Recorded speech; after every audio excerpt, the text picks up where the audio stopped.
Good morning, everyone. I'm going to go ahead and present case 2.2, and this case deals with the salesperson at Dubois Polymers. Here's a quick summary of the case, and what this case is particularly about is making ethical decisions as a salesperson.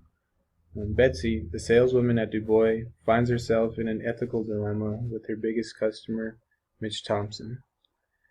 He happens to represent 15% of her annual sales, and they seem to have a pretty close relationship. Betsy and Mitch are in a meeting, and Mitch goes on to claim that he gave her newest client, Crago Chemicals, a better price. But he actually gave, or quoted Crago 5% higher than what she gives Thompson. And he continues on and mentions that a huge contract is on the line and wants Betsy to find out what his competitor's strategy is. The Farley contract could be a potential lucrative client, and Canuck is looking to bid. As the conversation goes on, Thompson tries to gain a bit of leverage on his competition by offering to bring in a highly profitable account in exchange for private information about another client of Betsy's. If she were to comply with Thompson, both parties would see benefits. Thompson could receive discounted products from Dubois under the table, and Betsy would see an extra 100,000 in annual sales. But is it really ethical for Betsy to do so, and is it legal? So here are the case questions. I'm going to go ahead and read the questions off, and we'll have the discussion after I read the questions. What should she do about the Farley situation? Should she try and find out if Canuck plans to bid on the Farley contract, and if so, what its strategy is? What should she do about the Hudson account? And describe her relationship with Mitch. Where should she go with this account in the future? So, the Farley situation. Betsy proves to be a reliable salesperson, shown by her close relationship with Mitch. For Betsy, acquiring the information Thompson wants on the Farley contract could be beneficial, but at this point, it's pretty obvious that Thompson is in it for his personal gain.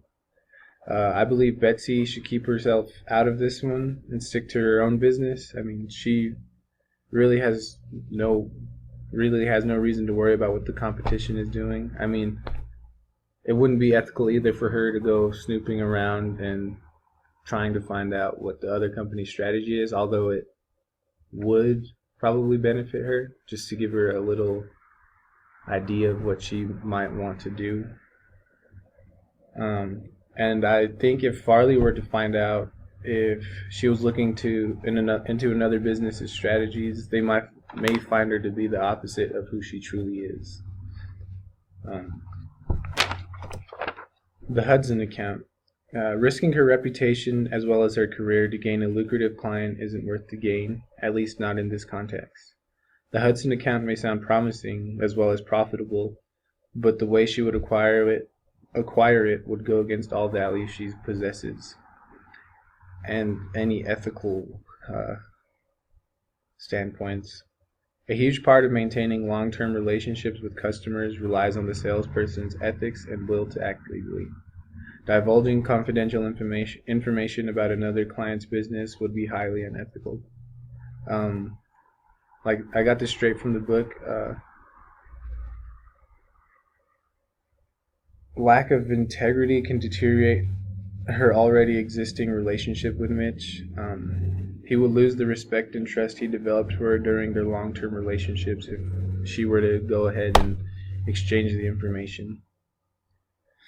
Her reputation as well as her integrity would be questioned as well. She would have no problem gaining the Hudson account if she kept her reputation. I also believe Mitch would lose the respect and trust he developed for her during their longer-term relationship, because she needs to understand that, or he needs to understand that she also respects her other clients' information and privacy as well as his. Betsy and Mitch's future. Betsy's relationship with Mitch seems to be promising. Mitch understands she is a trustworthy and respectable salesperson, which is why he continues to conduct business with her. Although he may have proposed to acquire a huge client for her, he was doing it for personal gain. I mean, he did offer to help her out, but the way he wanted to go about it, it was more personal for him. The two may have benefited, but in the long run, it would have been Betsy who would have suffered eventually. If he trusts her with his private information, he must understand that she also respects her other clients' information and privacy as well. That's the case for today, and I'm willing to answer any questions to the best of my ability.